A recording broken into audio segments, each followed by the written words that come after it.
So, welcome everyone. Good evening. So, we'll start by setting a positive motivation for our time. So, we recollect and reflect on the material of the course, the title of the course, how to be compassionate. We think that purpose of our time is to think about the wisdom that His Holiness is giving us, the tools, the methods to expand our mind,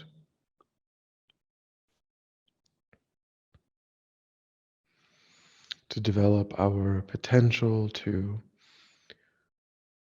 internalize a compassionate intention toward all sentient beings without exception. Thinking of compassion as a stable, rational, mental state, a way of being in relation to all sentient beings at all times.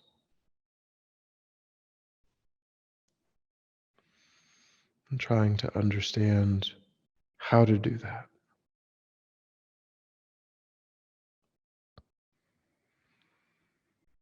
So we try to develop a strong wish to be able to deeply internalize this wisdom and put it into practice so that we ourselves are of greater and greater benefit to sentient beings.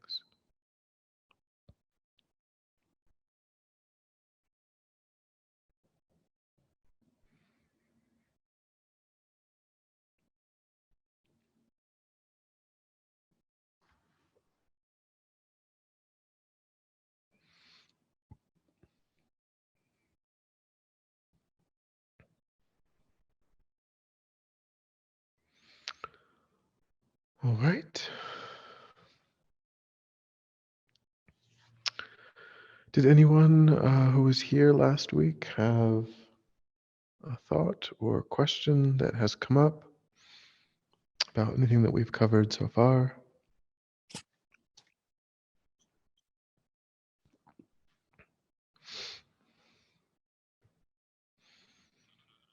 Nope. Okay.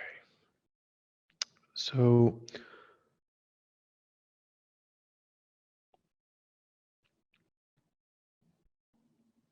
I'm not sure. I think we might have kind of only formally covered chapter 4, um, where His Holiness is talking about exaggeration, the exaggeration that happens when we get caught up in particularly intense, and that's kind of what he talks about in the next chapter. And so maybe I don't know if,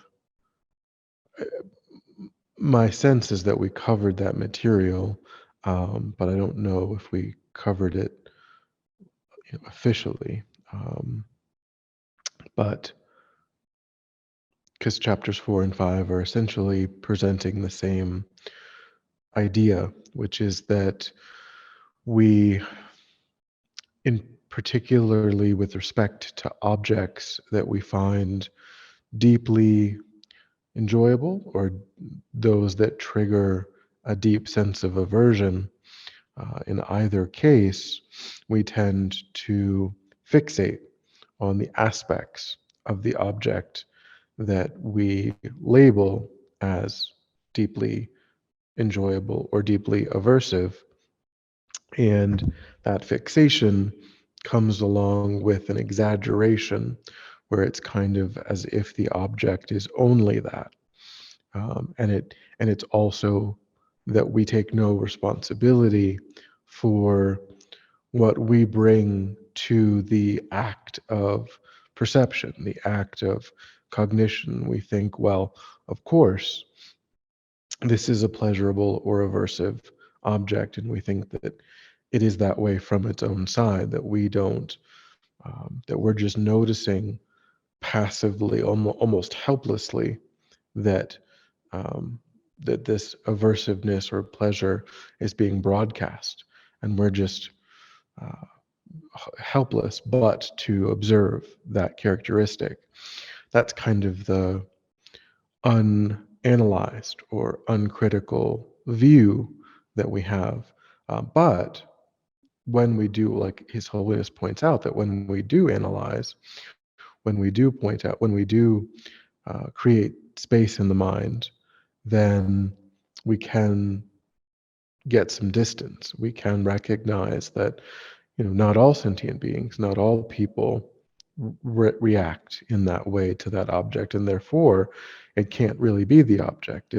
If some people find the object that we find to be pleasurable to be aversive, and if some people find the object that we find aversive to be enjoyable, then it can't be the object that has pleasurable or aversive qualities. The object is simply meeting with our own preconceived notions and views and history, and that interdependent coming together of object and observer is creating an experience that's valid for us, but it isn't to say that the object is doing most of that work. It's the mind that's doing most of that work.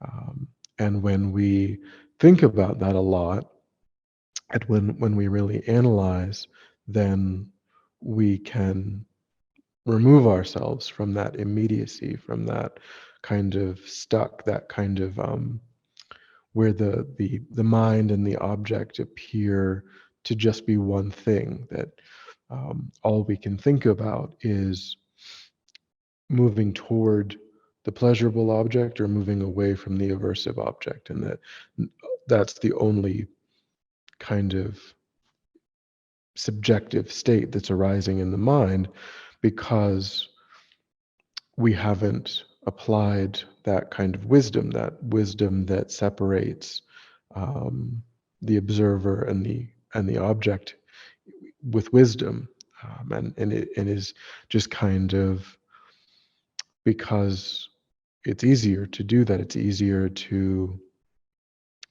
just react rather than investigate and interrogate. Um, so we get sucked into a reactivity cycle rather than thinking about, is this valid?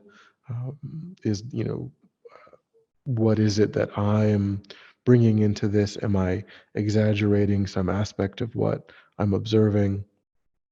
And and then when we recognize that, we can kind of see that it's a bit silly, that like, oh, there's this pattern and I'm just getting stuck in this pattern again. That's, it happened last week, it's happening now, um, and it's causing me distress, because we can recognize that both aversion and this kind of clinging are both unpleasant states compared to a more spacious, more open perspective, and which motivates us to try to develop that perspective when we see that they're both equally unpleasant.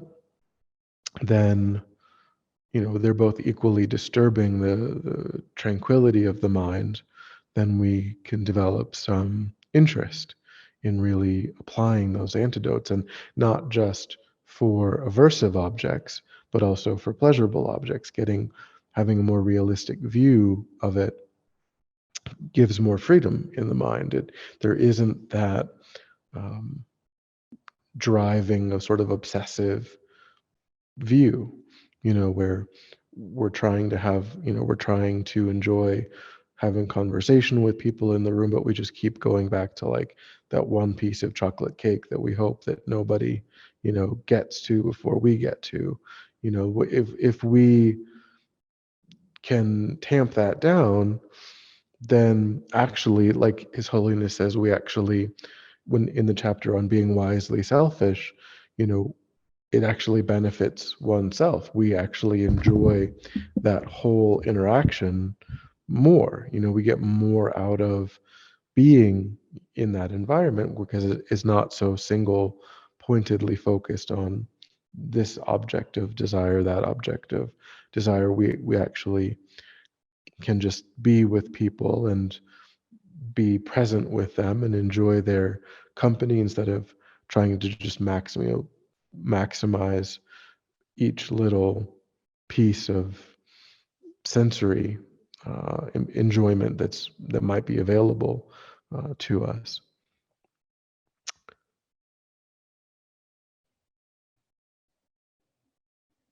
Yeah.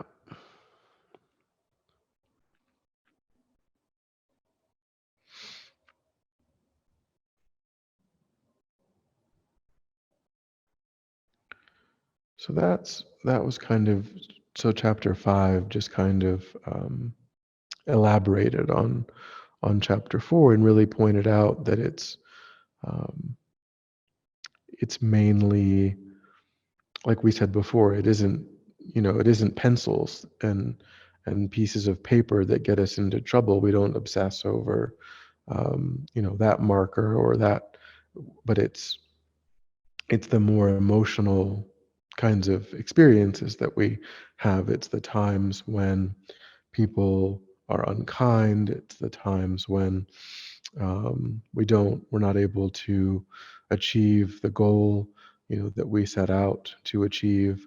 It's the times that we feel judged or insulted or criticized. Um, so it's the things that touch um, our deep-seated need for comfort and a good reputation and um, sensory enjoyment, anything that really gets in the way of either preventing us from achieving those things, but then even when we do achieve them, we become obsessed with keeping them, with always remaining in contact. It's not enough to get it. Sometimes we obsess about, you know, never being separated from things that support, what are called the eight worldly concerns, maximizing a good reputation, maximizing pleasure, comfort, you fame, these sorts of things. Um, and all of them are based on various kinds of exaggerations that are happening, where, we think that um, because we don't have something, we don't have $1 billion, we think, well, maybe if I get that, then things will be better. But then we just have all of the problems that people with billions of dollars have, which are unique. We don't share those problems, but they have to think about kidnappings, and they have to think about extortion plots, and they have to think, and all kinds of other things, and being stalked, and they have to worry about um, all of the people around them. Maybe they're only around them because they're getting something. They're in the orbit of, and so they worry about, do they have any real friends, or is it just people wanting to take advantage of them. Which is why you don't really find people that are much happier consistently just because of achieving those things. Uh, But we haven't done it. And so in the back of our mind, it's kind of like, well, but you know, maybe if I do it, then, I haven't demonstrated it to myself. But the what we can work with is all of the things that we have demonstrated to ourselves.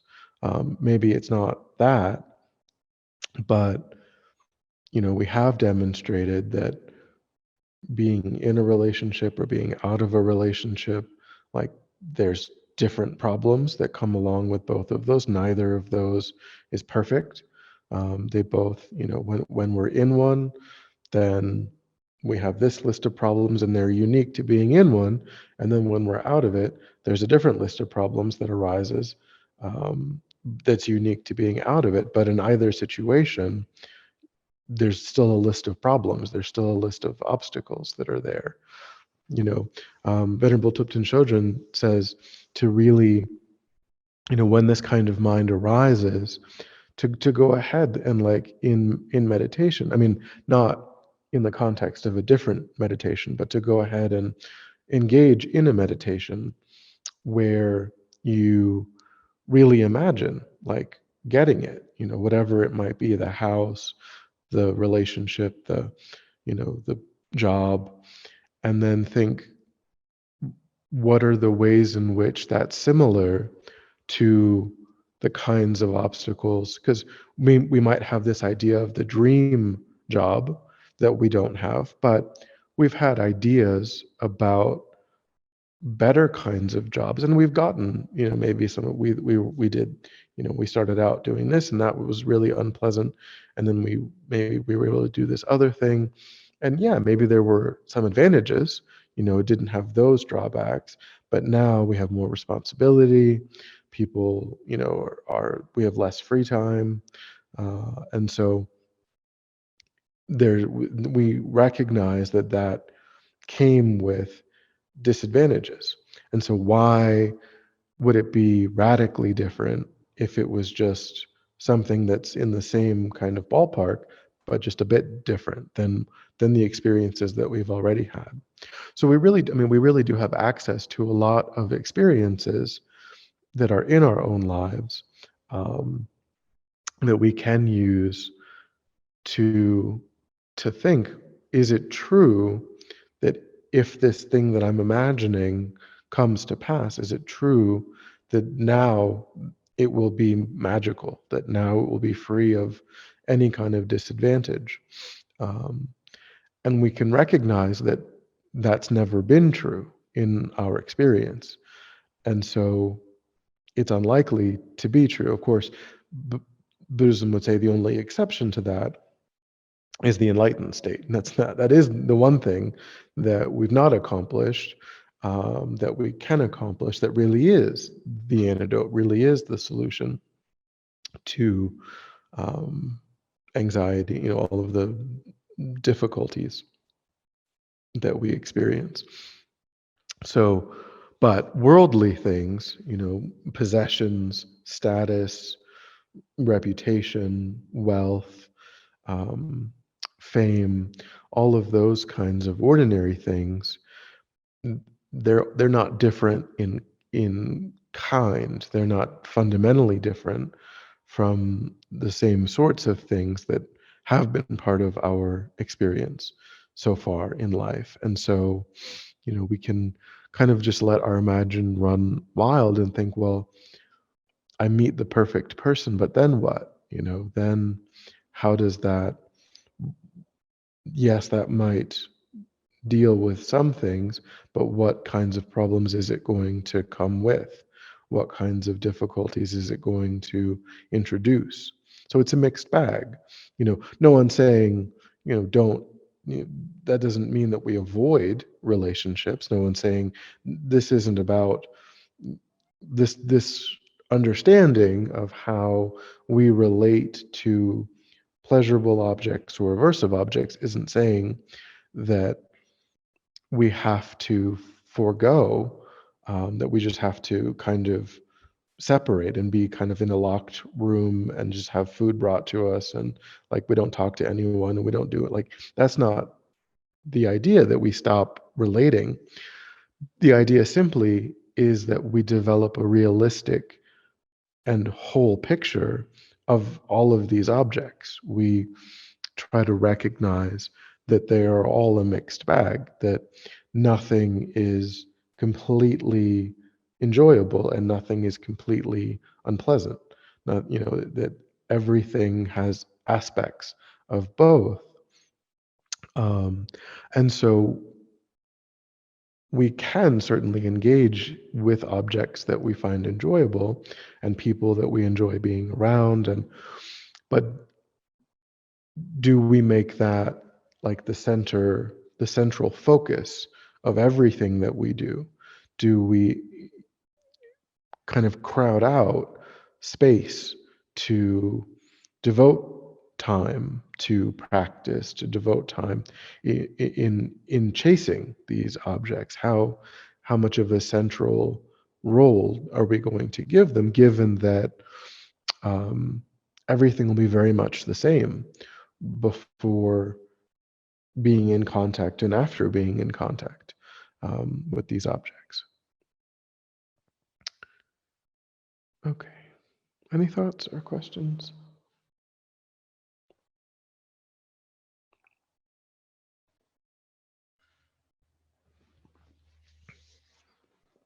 So we'll move on to chapter 6, which His Holiness is essentially, it's about impermanence and death, and using the wisdom of impermanence and death to help us to overcome, as tools in the toolbox of helping us to tamp down these these out of control states of chasing after and being obsessed with um, pleasurable objects, and being kind of unduly concerned with, or terrified of, or feeling fragile around aversive objects, and feeling like, well, my happiness depends upon only being in contact with enjoyable objects and always being separated from aversive objects. That mistaken view that we have, and how we can use um, how we can use um, the wisdom of impermanence and death. And so these are different, they're always kind of lumped together, but they're two different strategies, really, impermanence and death, because impermanence refers to the changing nature of all compounded phenomena. Compounded phenomena is something that can be cognized, that has causes and conditions and parts. So it exists due to the coming together of causes and conditions. And when we cognize it, we can see that it has shape, it has color, it has dimensionality, it has, maybe weight, is different aspects to it. And so anything that's like that has as its nature impermanence or dynamism, meaning that no two moments in the continuity of that cognizable object are identical. We might think, okay, well, I went to bed and I woke up and I went over to the computer to check my email, and the computer is the same computer that it was when I went to bed and I closed the lid and checked my email for the last time. That these two things, I'm using the same computer. And Buddhism would say, no, they're different. That, because time has passed and time is always passing, that on a very, very subtle level, it isn't the same computer. That there are some atoms of that computer, that are now no longer there, that they have decayed, they have bonded with oxygen and changed, and they've oxidized in some, there have been really subtle molecular and atomic changes due to the presence of heat and light and oxygen and time, humidity, which is why, of course, over 5, 6 years, and if the computer never moves from the desk, and all you ever do is sometimes turn it off and sometimes turn it on, of course, there will come a time when it doesn't turn on. And that's because over that 6 years, it was moving from the state of having been newly assembled, newly put together, where all of the connections were, clean, and everything was in good working. And then just by exposure to the elements and to heat and so on, over time, it will no longer function.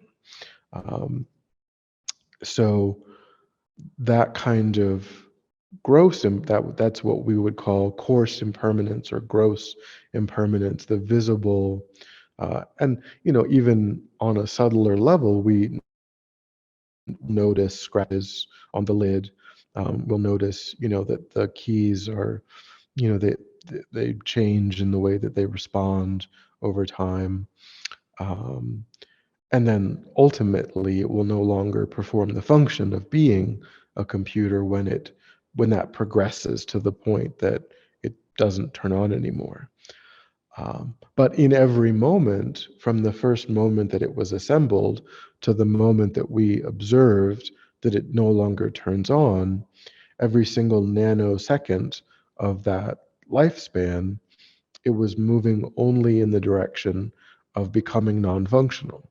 Of course, we can maybe replace things and so on, but we had to do that. We had to take this out and put a new one in because that particular piece, was no longer functional. But um, so eventually every, maybe you could say if you replace every single piece of it, but now you have a new computer, really. Once you've replaced the hard drive and the this and the that, you can't really say that it was the same thing again, because now that's still impermanence, right? You've had to make all of these changes in order to just have the similar experience, but certainly you're not having that experience on the same object.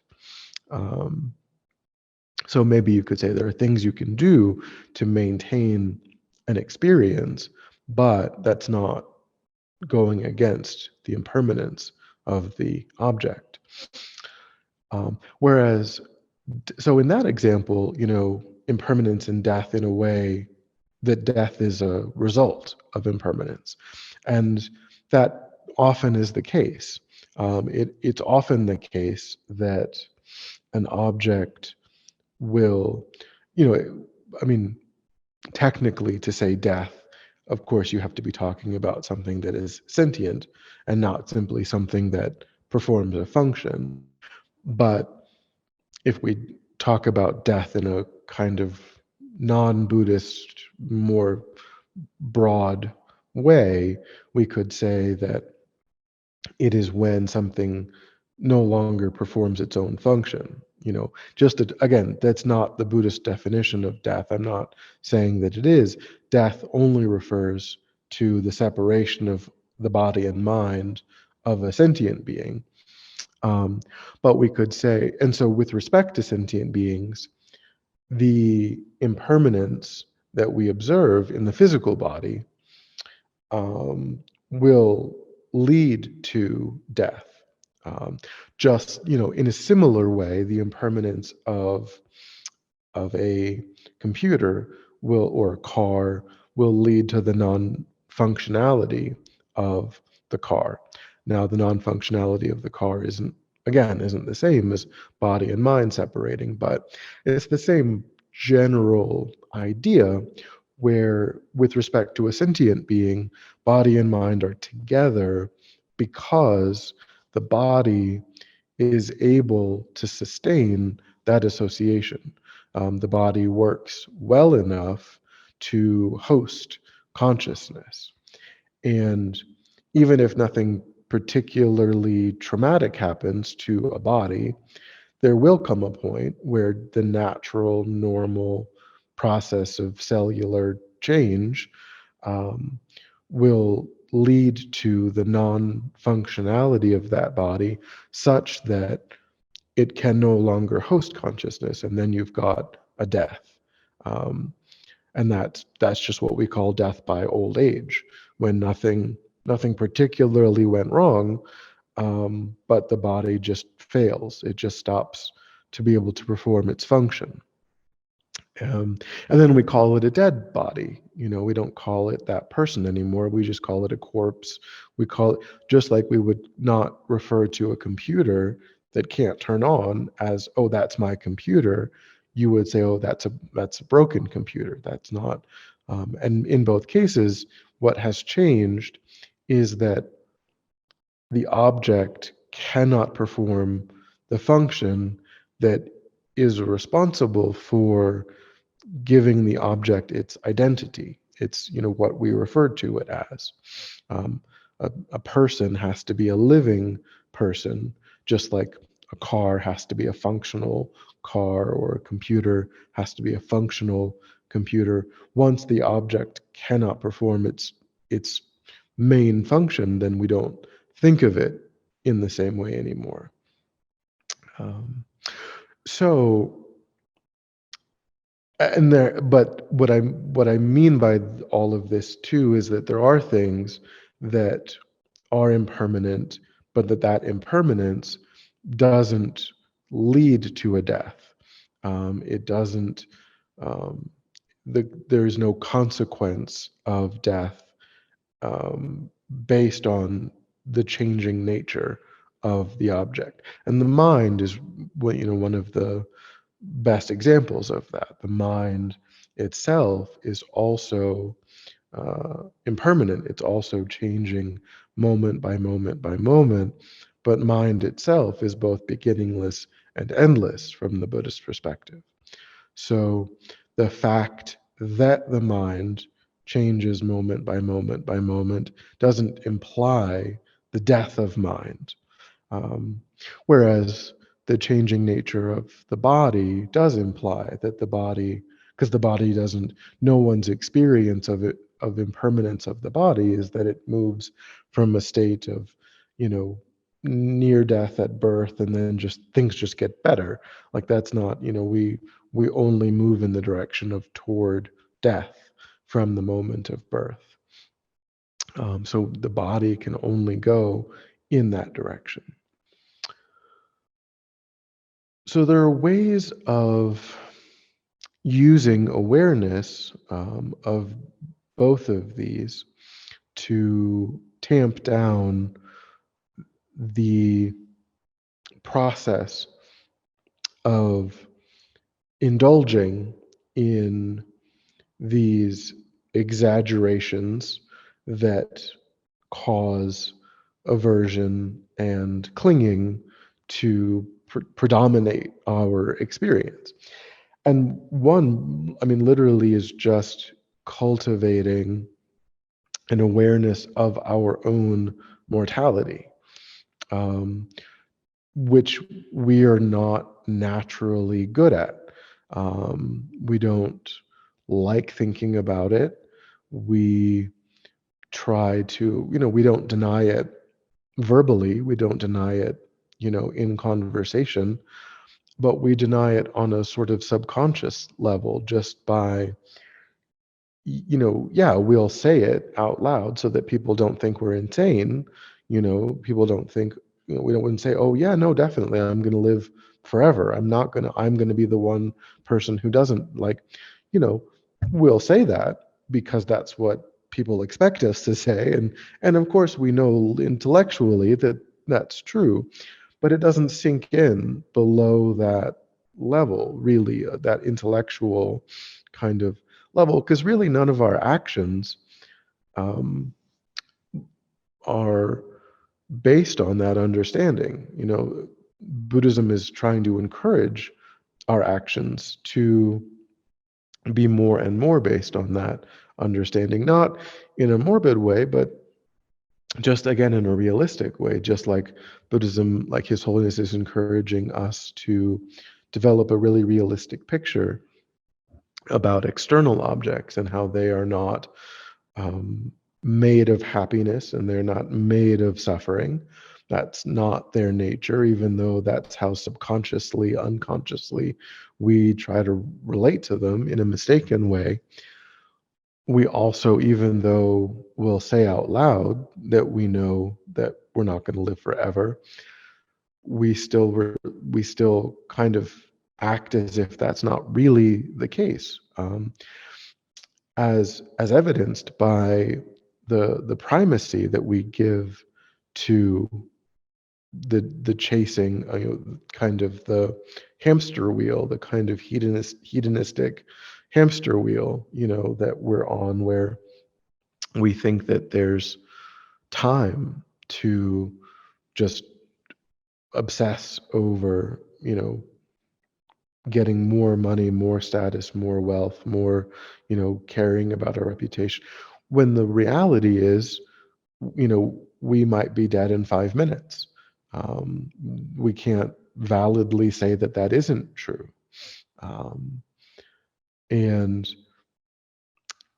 simply having a clear recognition of that, which again is just a statement of fact. Like, there's no denying that many people went to bed last night, of all ages, and had plans and had ambitions and didn't wake up.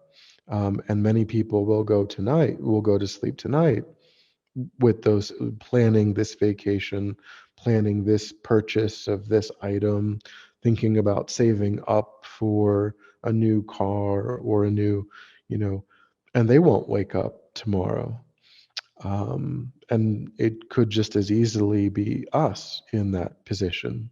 And one day it will be, there will come a day when we will have those, because even if we know that we're dying, still we're going to hope, oh, I hope I see this person, one more time, or I hope that, and so, or I hope I get to finish, this thing that's happening. I hope I get to see this thing happen, this family member is having. I hope I get to live long enough for that. Um, and we may not. So the idea here, His Holiness is trying to encourage us to think about that um, he says, when you come under the influence of the illusion of permanence and spend your life and spend your time on matters that go no deeper than the surface of this life, you sustain great loss. So he's saying that, there's a real tragedy that happens when we don't live from that perspective of that death can come even today, death can come in the next hour, um, because we get caught up in this surface level of materiality, and we think that we just kind of have this perspective, oh, I was alive yesterday, I'm alive today, definitely I'll be alive tomorrow, definitely I'll be alive next week. Death is something that, will happen maybe in 50, 60 years. But then the next year, we don't then say, okay, well, it's 49 years. And we don't then say, okay, well, it's 40. It's always just in the future. It's always this indeterminate future event. And even, of course, even that would be mistaken, but at least, at least we would have some recognition, and there's really no recognition.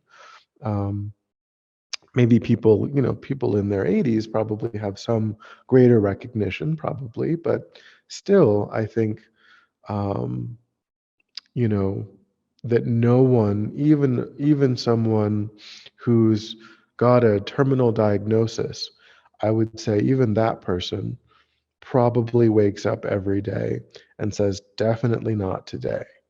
Definitely it won't be this day. But they wake up the next day and they think the same thing. And then they wake up the next day and they think the same thing.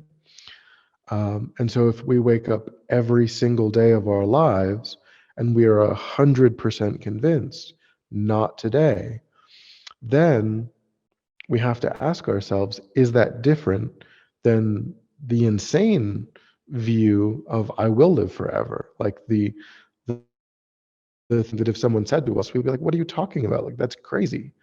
But is that actually different than the complete conviction that we have every single day that death is something that cannot happen on that day? So,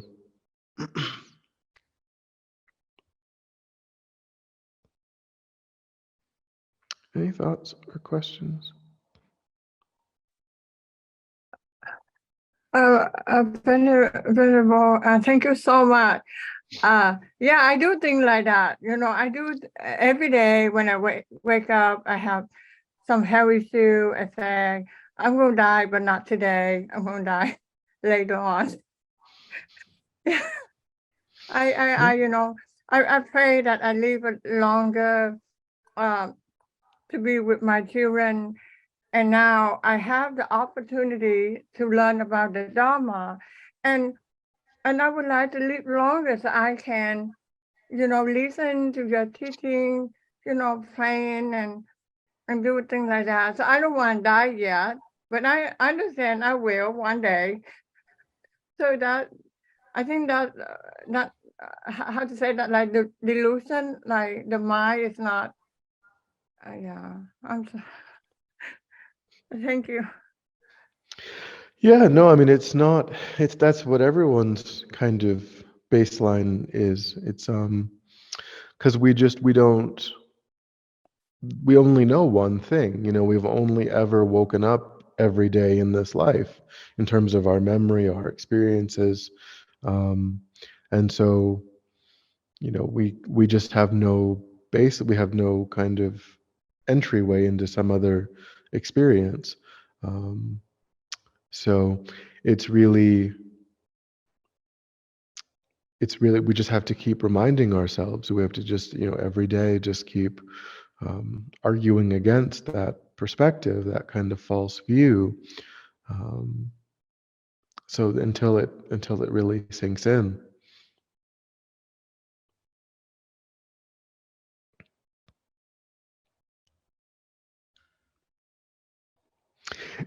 And again, the idea isn't to be morbid about it. The idea is that that recognition really gives us energy. It energizes our practice because we're arguing against the false narrative that there's just m- a lot more time to accomplish, to do the things that we want to do.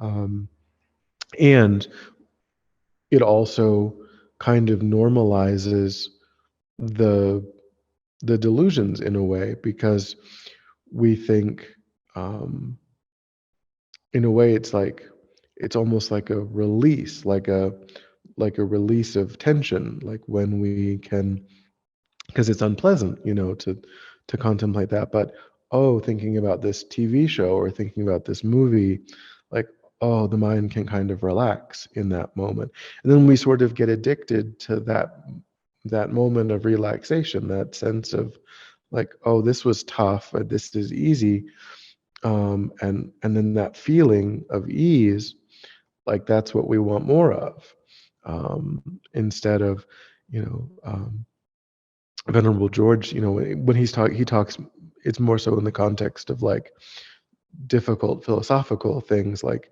but he says, sometimes you have to choose some tough bones in meditation.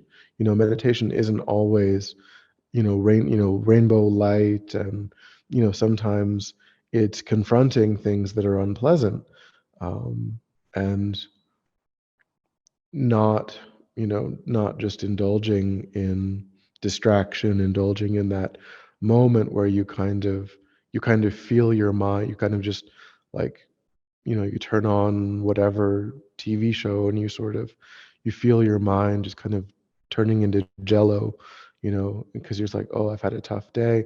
And of course, if we've had a tough day, then we should apply an antidote to that. We should.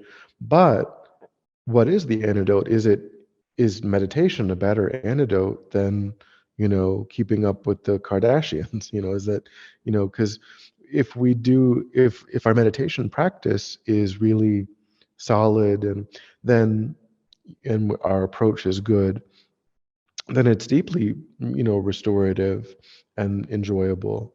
Some of the topics can be confronting, but it doesn't mean that we have to do those topics all of the time. if we're really stressed out, then we can do, maybe just a breathing meditation or developing loving kindness, a meta meditation or something that is, as long as we're not excluding the more difficult topics from our overall practice. It isn't to say we have to do them all. There's maybe a time and a place where, we're more prepared, we're more able to deal with that. And then at a different, when we're stressed out, we do a different topic that is going to help. But we try to really avoid just turning to something superficial like food or, music or television, or, we try to avoid those kinds of um, ways of relating.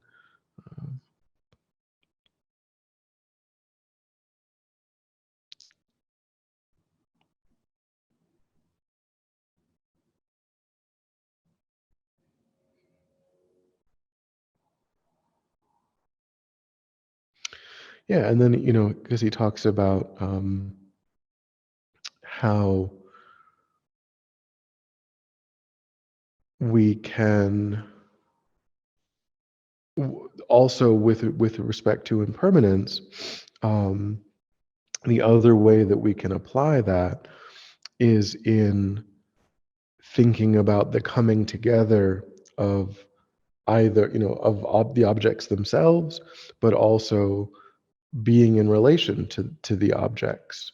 So we can think that the thing that I'm so attached to, it is in the nature of impermanence, and so it will not abide. It's not abiding for even 2 moments in a technical sense. By the time you observe the cupcake and your hand reaches out and you put it in the mouth, even in that time, on a subtle level, of course, below the level of our senses, it's not the same object. Um, but then, so maybe that, can be helpful, and maybe not with all objects, but maybe with objects that um, we intend to be in relation with for longer periods, like our car or our house.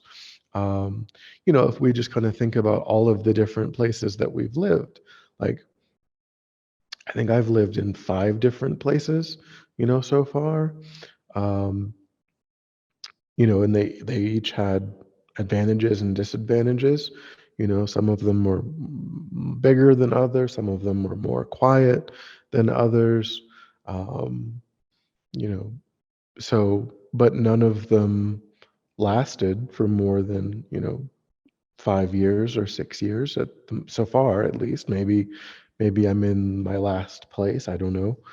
Um, but I don't think any of us really know. I think a lot of people think, "Oh, this is my last place," but then, you know, something bad, and maybe it is like your ideal place, and you really want it to be your last. But then there's a flood, or there's a fire, or there's, some kind of disaster of some sort, an earthquake or a hurricane, um, or you get, some unexpected thing happens, and you have to move in with someone who needs help, or you get an opportunity to do something somewhere else. um, so recognizing, but it's kind of like in each of the places we don't really think about. I mean, in my experience, like, I never really thought about the next place in any of the places that I lived in, even if I kind of didn't really have a sense that it was going to be like forever. I wasn't really, I was kind of only thinking about that one place while I was there. There wasn't really any thought of what came before or what's probably going to come next. It was just kind of about that one place. So that's kind of like a sense of permanence in a way. That's kind of like the delusion of permanence. If that's all that's in the mind is just that one circumstance that happens to be arising right then, even in the face of the fact that there's been 5 or 6 others, over the course of one's life. Um, and when we do that, then we're constantly thinking about improving it, making it better. Paint, like, is this the right paint color? What paint color is in this year? How are the carpets doing? Do they need to be replaced? If I'm going to buy this, does it match with that? Does it not match? We kind of, but then we leave and we don't think about, well, I'm leaving all of these appliances that I bought. The other person, they get to have them now. All of this, because nobody brings, like, their dishwasher and their refrigerator. Like, you leave all that stuff. You're expected to kind of just have it be of it. Generally speaking. Um, so so in terms of these things, like, our car, our house, longer term things, we can kind of realize that we're not going to be in relation to them forever. Like, there will come a time when we will be set, and maybe it's death. It could be death, it's possible, but we will definitely be separated from all of these objects. Either, you know the object will fail and it will have to be replaced if possible, or we will just choose to separate from it, or it will be taken from us, against our preference, or we just die and then everything that we're in contact with is gone all at once. And that, of course, that applies to our friends, our loved ones. You know, either they're going to die, or we're going to die, or we're going to grow apart. There's people that I thought I'd be, friends with forever, that I don't, I don't have any ill will toward them, but we just don't talk anymore. We just kind of grew apart. We were very close for many years, best friends, etc. But, we moved, we live in different places. We just kind of stopped having as much in common. We both feel we feel amicably toward one another, but they're not part of our lives anymore, and that's very common. But at the time, did we see that at the time? Did we think that that might happen, or was it just like, this person will always be my best friend? This person will always be important to me. Is that kind of a delusion of permanence that happens? Um, and again, it's not all of these things. They're not to be depressive. They're not to be morbid. They're only to be realistic. They're only to cultivate a very broad view that takes into, that recognizes impermanence, that recognizes that everything changes, that, um, you know, and so the career that we have, they say that people have, 4 or 5 different careers over the course of their life generally. And, but do we really recognize that when it's, when we're in this? Do we really think, well, this is not forever, and, this is going to change? Um, and so when we do recognize that, um, then we understand, maybe, hopefully, we understand that we can limit how obsessively we're chasing those sorts of things, because, does it matter as much? Is it as important as it seemed?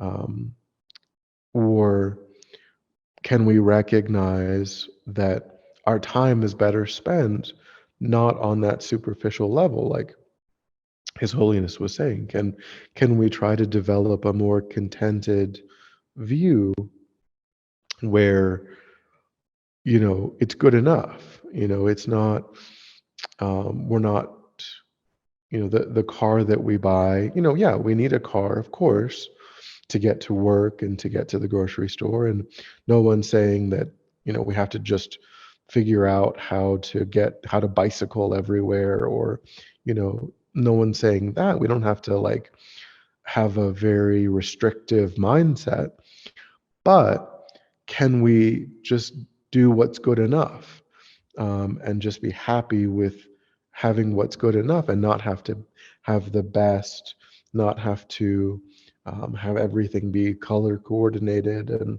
matching with what's in season and popular, and can it just be functional and sufficient to meet our actual needs, and then and go no further than that, just have that be good enough, um, because we recognize that no matter what we do, you know that object will only be there for some time.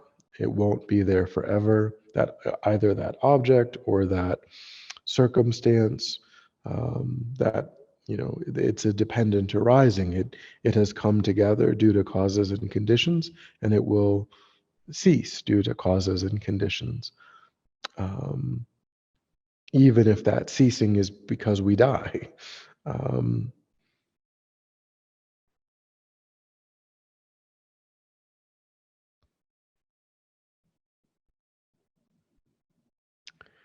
any thoughts or questions?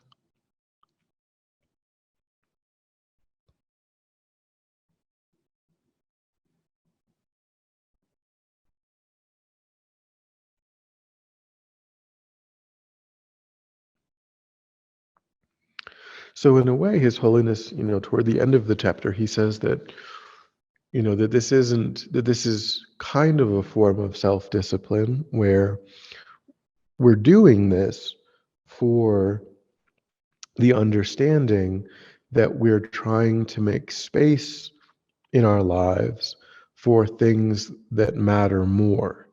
That's ultimately why this is useful, because we recognize that right now, what's kind of running the show is our obsession with maximizing pleasurable objects and minimizing aversive objects, and that there's not a lot of time and space for deeper pursuits, and that, like he says, that there's a consequence. There's a consequence to that. We might reach the end of our lives and look back and recognize that we kind of just did only that was what we mainly accomplished, was um, trying to be consistently in contact with the pleasurable and consistently distant from the unpleasurable,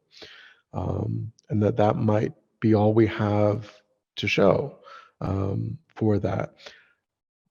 So to avoid that, we need to apply these antidotes. We need to tamp down these impulses.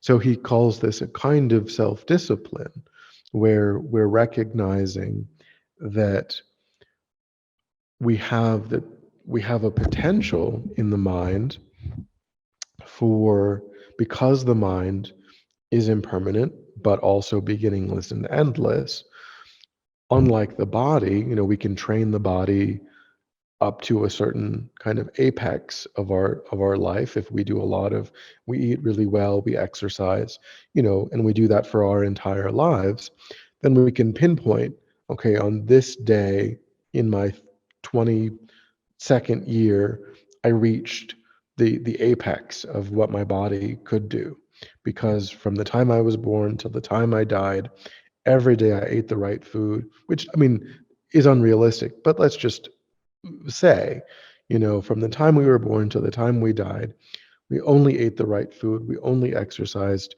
well. So we can say I reached the height of my own genetic potential on this day, this year, but then it started to decline from that day till the day we died.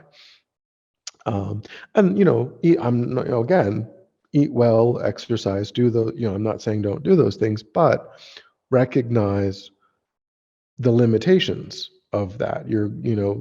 There's only you're going to get so far, and then biology is just going to take over. And yeah, it's super helpful to do those things because your old age will be better and you'll have less disease, and definitely do those things. But then the body dies and that's it. Like that's what you did. But the mind, being beginningless and endless, the way that we can train it, the way that the kind of seeds that we can plant in the mind, and the direction that we can um, intentionally cultivate in the mind, the benefit of that is limitless from the Buddhist perspective. It's not constrained by physics. It's not constrained by biology in the same way that what we might do with the body is constrained. Um, so making space for that by you know tamping down these um, destructive and unrealistic points of view is really helpful. And if we don't do that, then we won't make space for those things. We'll just continue to have a kind of surface level way of relating to everything.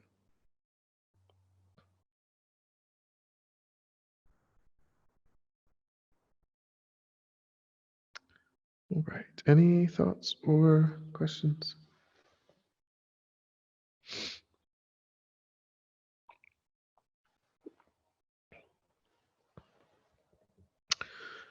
So then in the next chapter, chapter 7, he's kind of pivoting back more directly because chapters, the previous chapters were um, kind of veering off, in a way, kind of having a broader view about attachment and aversion, not so much directly on just compassion, in the same way. But he comes back to that now with chapter 7 being about anger. Um, and he makes a distinction. So, chapter 7 is called "Is Anger Useful?" Uh, chapter 1 was was also about was called uh,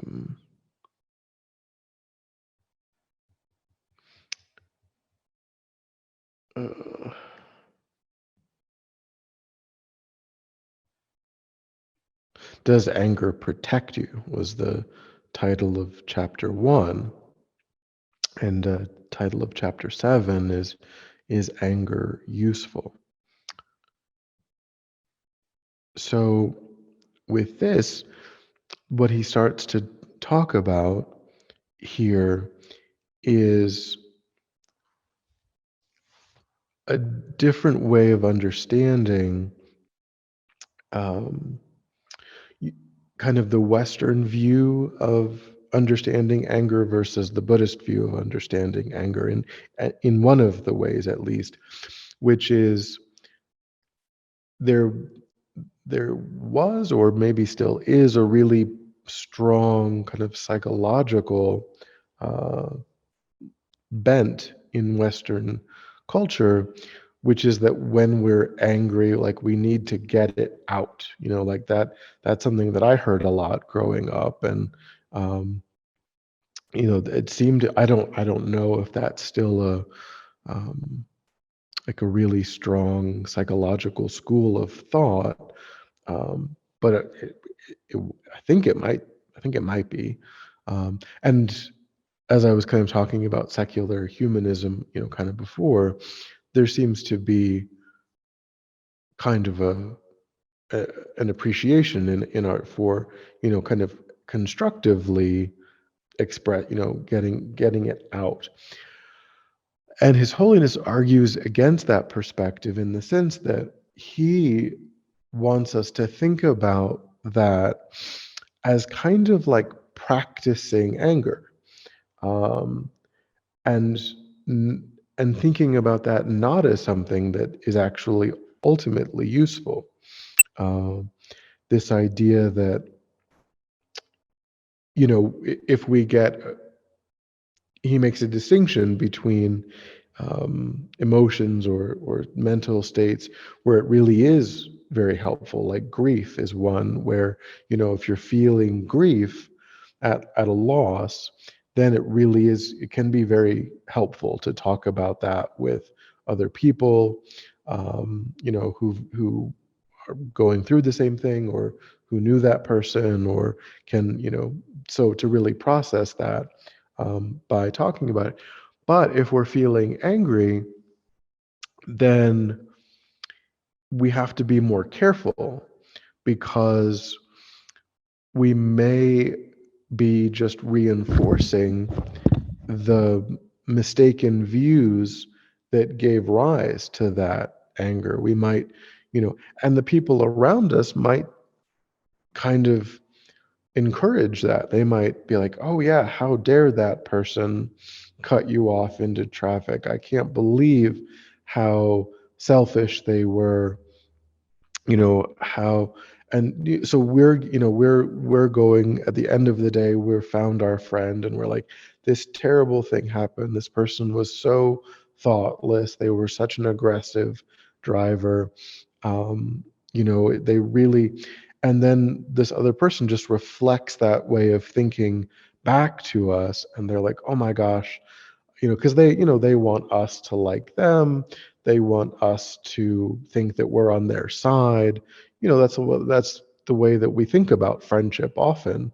It's more difficult to encourage people to think differently. It's kind of just easier to go along with what we're being presented with, when that person's saying, you know, oh, they were so thoughtless and aggressive, and then the other person's just going to kind of, and then we're going to get worked up all over again, and we're going to entrench those stories, those ways of thinking about that circumstance, because that other person's probably, I mean, could, if they have some wisdom, and then maybe they might say, well, is it possible that they didn't see you?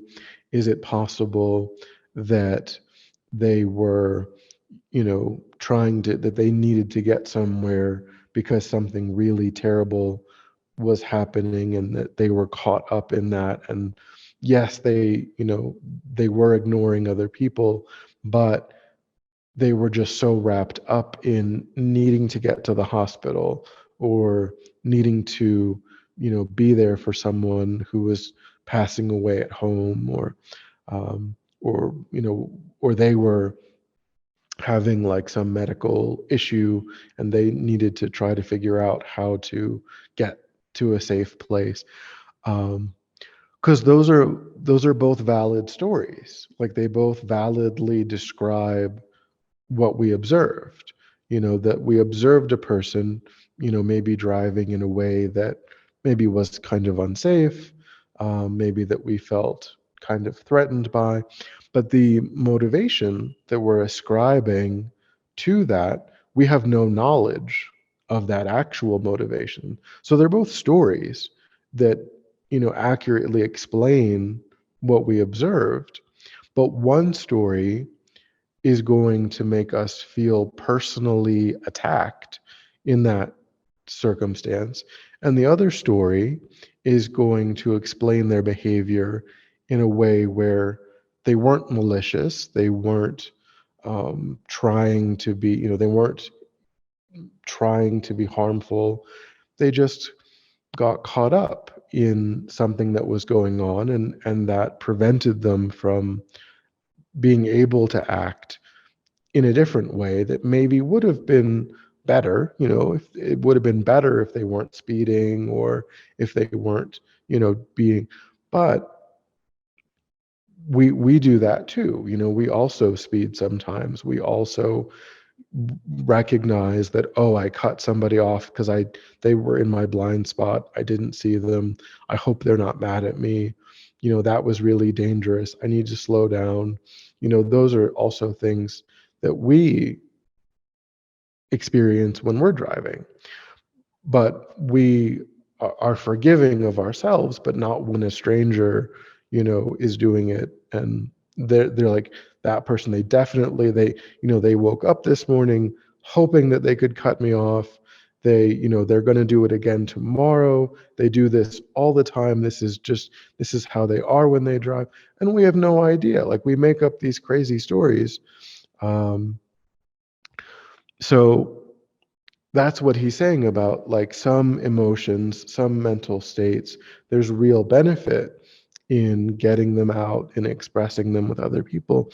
But with something like anger, it isn't to say that we shouldn't recognize it, that we should like pretend that we didn't get angry, um, but that we need to think about actually, outwardly manifesting that state.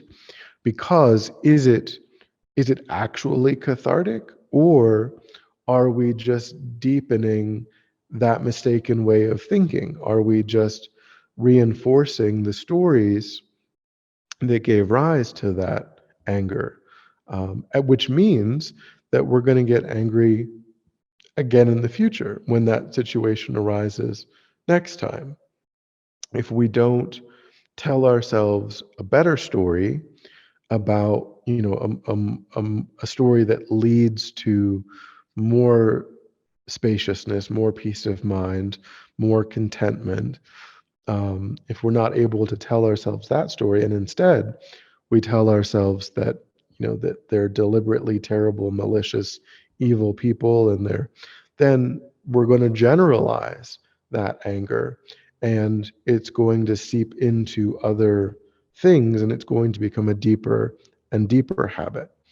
So it isn't about denying that there's anger in the mind, but when we acknowledge that there's anger in the mind, do we just kind of reinforce that mistaken way of thinking, or do we actively try to counteract that by thinking, well, this person has been limitlessly kind to me in previous lives. They have given up their life for me in previous lives. They have fed me from their own body in previous lives. Because if we think about that, then just like if that person wasn't a stranger, if that person was a dear friend, then we would be much more willing to ascribe a benign reason for their action. Whether if we go out to breakfast with our best friend and they're a bit short with us, they're a bit, we're like, well, what's wrong? Like, what happened? Are you okay? Did something happen? Did someone say something to you? Is something happening at work?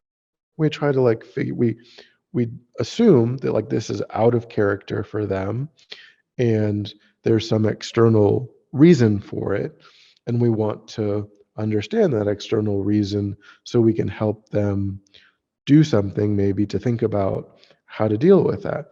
But if the waiter acts that way, we're not like, hey, you seem to be having a tough, do you want to sit, do you want to talk? We like, no, you need to give me your manager's phone number, I'm going to call corporate, um, you know, because we're not as willing to assign, because there isn't that sense of closeness, there isn't that sense of warmth, there isn't that sense of empathy and compassion that we have towards someone that we're already deeply familiar with, that has that we remember having, them having shown kindness toward us. Um, But if we just tell ourselves the story of the kindness that they've shown to us over beginningless previous lives, and we get really, really deeply familiar with that, then if we recollect that in the moment, then we'll have the same kind of spaciousness to ascribe a, a different, more benign motivation to their action that also validly explains what we're seeing. No one's saying like don't deny reality. No one's like this isn't about gaslighting ourselves, but this is about understanding that we don't know the motivations of other people. We don't know what's happening in their mind at the time that they're engaging in this action. Their action might be harmful. Maybe they, maybe they lied, maybe they stole something, maybe they, no one's saying that we have to deny what we're observing in their actions, but can we not go to the most, you know, painful, um, personally painful explanation for why they're doing it, that it was something that they had planned out, and that they did it to maximize our own discomfort because they, you know or can we like, well, maybe they didn't learn right from wrong, maybe they had a difficult upbringing, all kinds of different things, even for like really stable, you know ways of behaving, even like killers and things. We can think, well, in a different, if I had a different set of circumstances growing up, if I had to deal with all of those really incredibly difficult pressures, I would have come out differently. I benefited from stability and whatnot, and they maybe didn't have those same opportunities. Doesn't say that we excuse that. We might still put that person in jail because they need to be protected. Society needs to be protected from them, but we don't lose compassion. We don't have a sense of distancing ourselves from them. And, we hope that what's in their mind that gave rise to that, we hope that that gets eliminated over time, and not, we don't develop the hard-hearted view of, oh, well, when they're in jail, I hope that they get abused. I hope that they get, we don't have that kind of perspective. We recognize maybe they need to be separated from society because they're not able to be in society without acting in harmful ways, but we don't lose that compassionate attitude toward them, even though that may be what needs to happen to keep everyone kind of safe.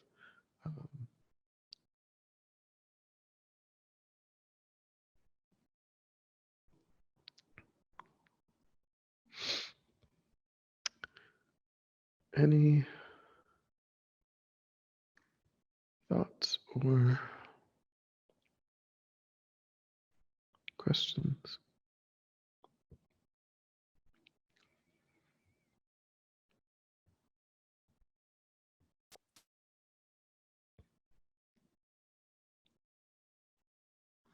I don't have any question, but I just wanted to let you know that it's so wonderful listening to your teaching, Venerable. Thank you so much. Yeah, Thank you. yeah.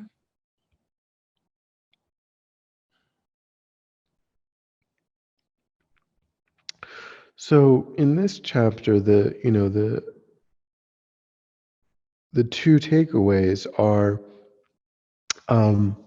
so if we identify the difference between practicing anger and thinking about it as like something I ought to do, then what we try to do instead, or the reason that we might come to see that as practicing anger and something that we should try to avoid, is to recognize the disadvantages of anger itself. um, in the sense that um, it is an overwhelming state of mind that reduces our kind of discrimination of right and wrong.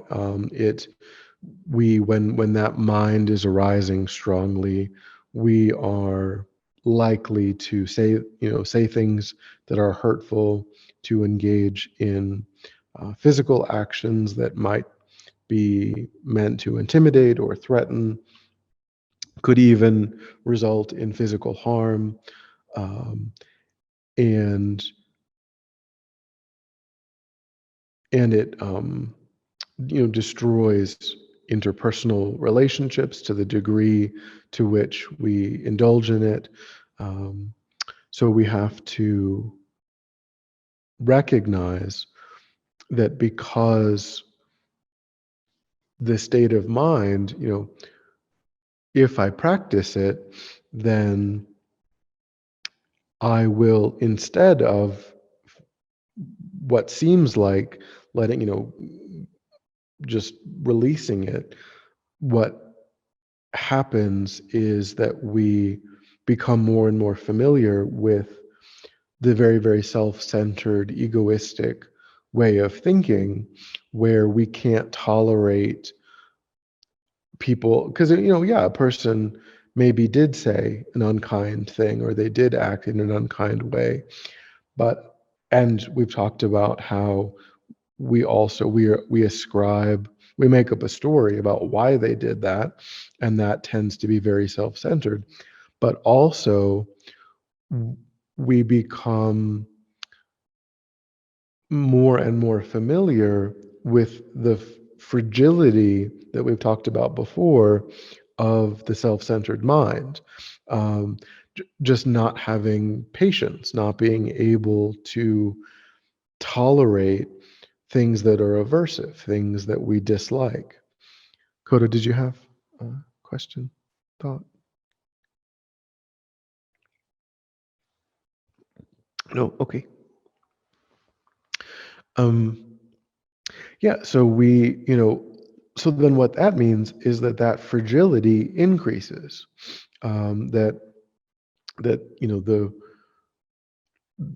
the way of thinking, like, how dare anyone cut me off into traffic, cut me off in traffic, or how dare anyone not smile and say polite things, and then we move in that direction, and then everything starts to get on our nerves, and we start to become more and more fragile to the things that we find unpleasant, because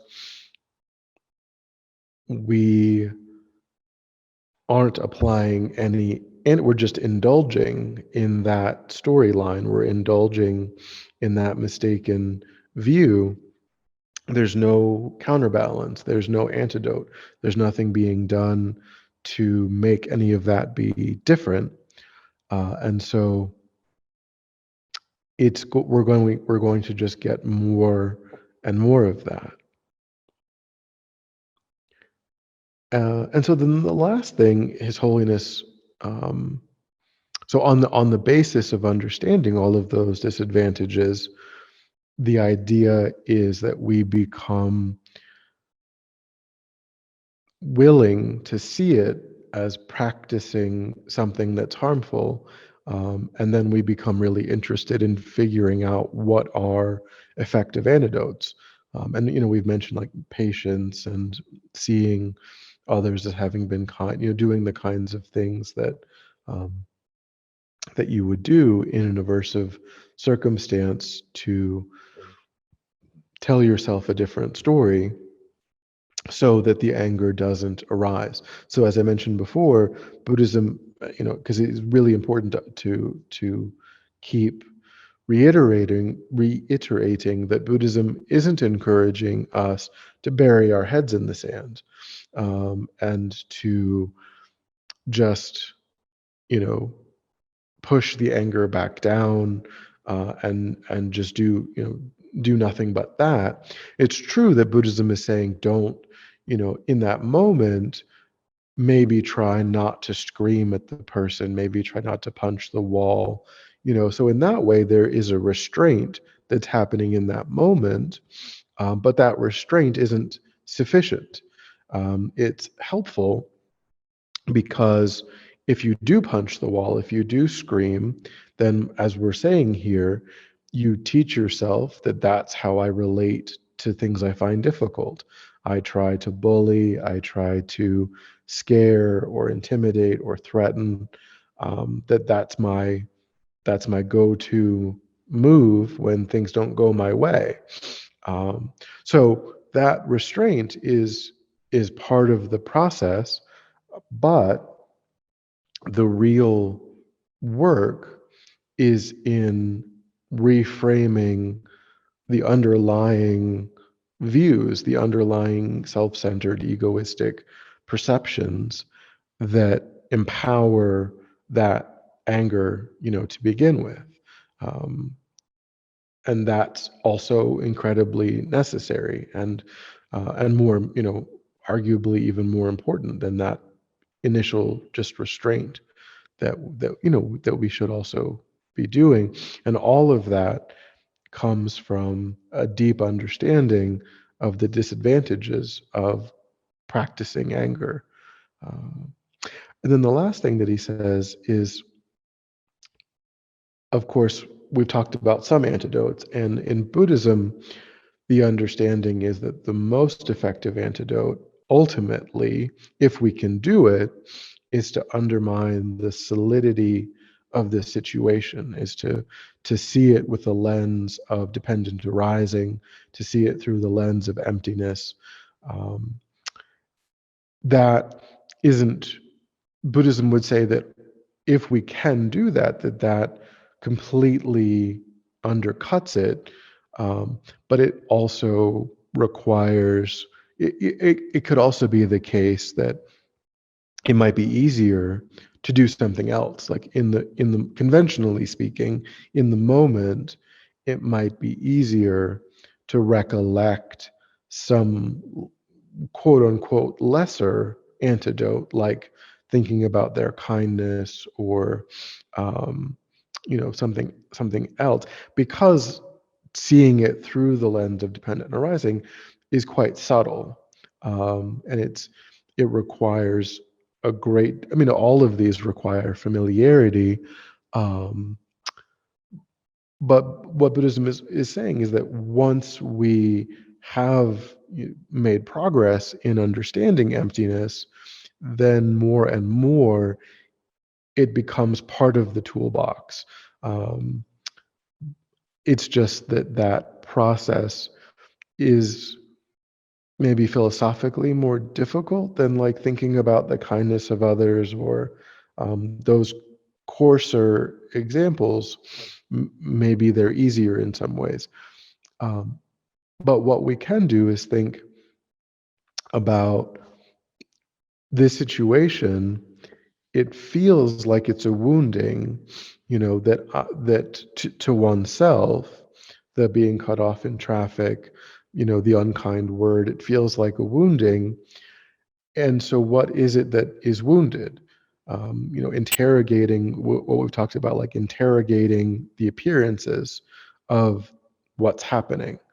Um, and when we do that deeply, we can recognize that, you know, there is a body, there is a mind, they are associated, but that sense of solidity, that sense of, the indignation that arises in that moment where time kind of slows down and we, our heart rate increases, our breathing increases, and we kind of reflexively turn inward and we feel like that their word like actually was an arrow that hit something, um, that there really wasn't anything there that it hit, that was something that was added to or elaborated on things that aren't solid in that way.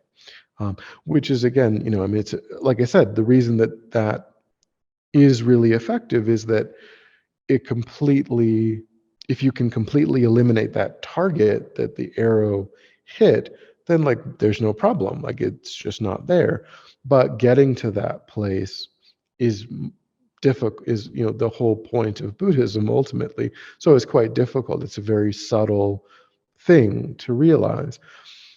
But if we never try, if we never, like in meditation later that day, replay that and think, okay, well, did I feel that sense of separation? Did I feel that sense of self-righteous indignation? Did I feel that kind of where where it was like I was this incredibly solid thing that was separate from this other person, because there was a sense of being attacked, a sense of being wounded.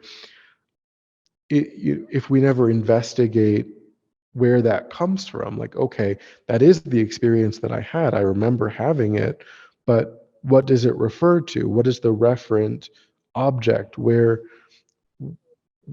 What can I point to that I can say this is what gave rise to my experience? I had the experience, I remember it, but what what is findable, what is pointable to what gave rise to that experience? And when we can't find that, then we can soften how often and how intensely that experience, because we can recognize that it ultimately there wasn't something specific and findable that gave rise to that experience, that experience has an illusory quality to it.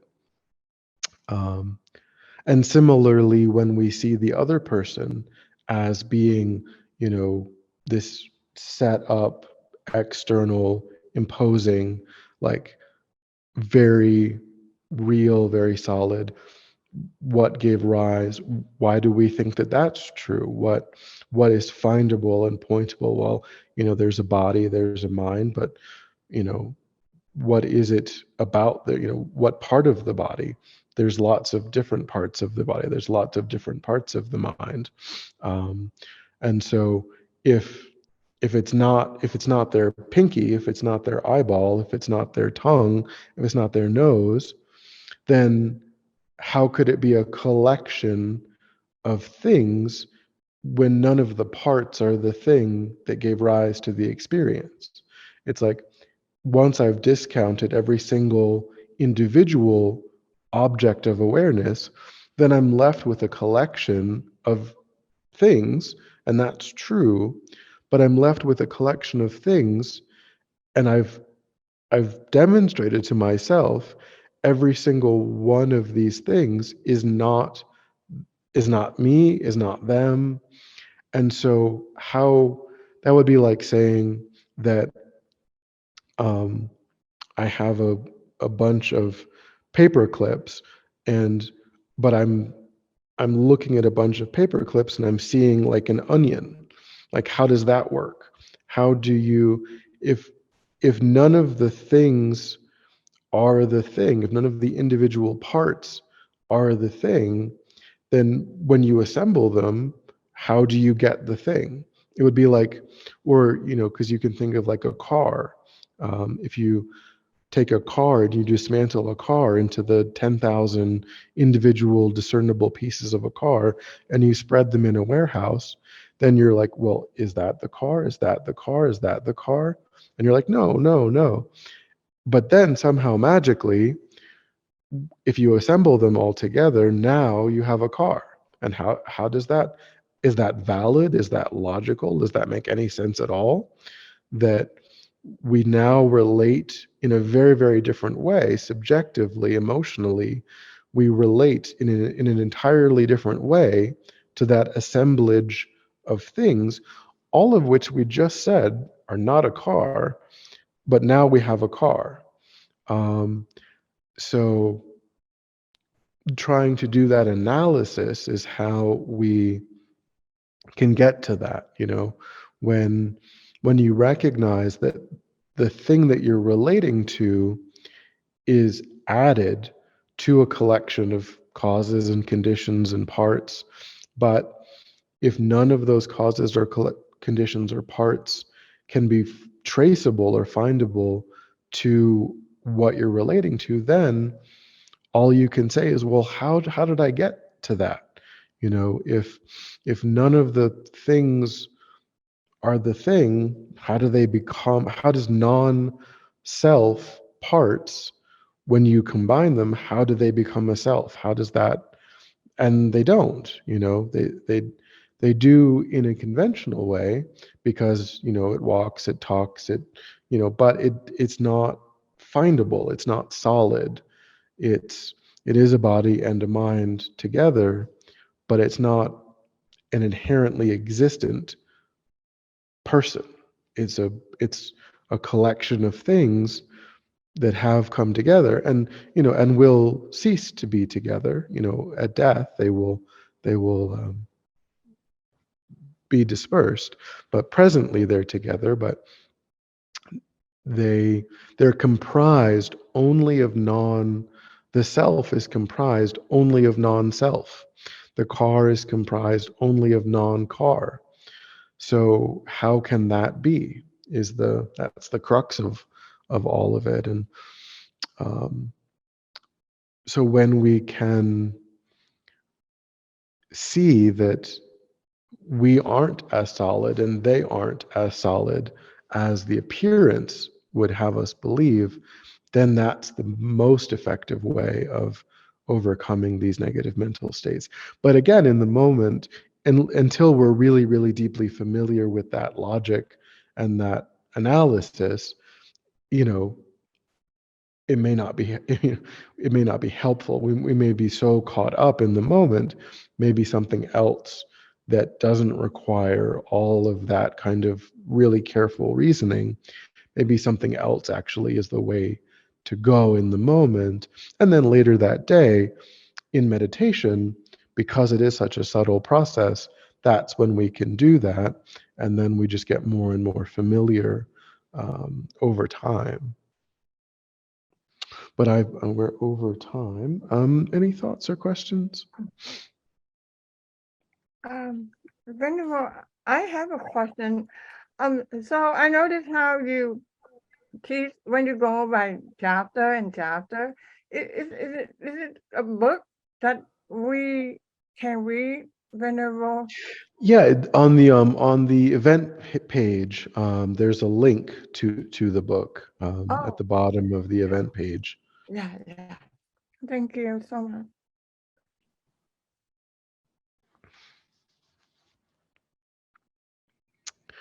Anything else? Okay, so let's dedicate. So we recollect our motivation and think that we actualized it by listening and participating and contemplating. And because our motivation was so positive, the actualization of it created positive energy, and that positive energy will ripen in beneficial ways. And so we feel like we offer that for the benefit of others, thinking may it ripen in whatever way that they need, whatever way is really truly beneficial for sentient beings. May it completely eliminate war and conflict and poverty and disease and disasters and famines. May it serve as a cause and condition to completely ripen the minds of all sentient beings. May they quickly meet perfect teachers and arise in the state of full enlightenment. May I myself also arise in that state of full enlightenment, so I might work for the benefit of sentient beings perfectly. May any obstacles facing the Guru's long life be completely dispelled. And think, may I and all sentient beings come under the care and the guidance of enlightened beings in this moment. And may we be protected until we swiftly achieve that state of enlightenment.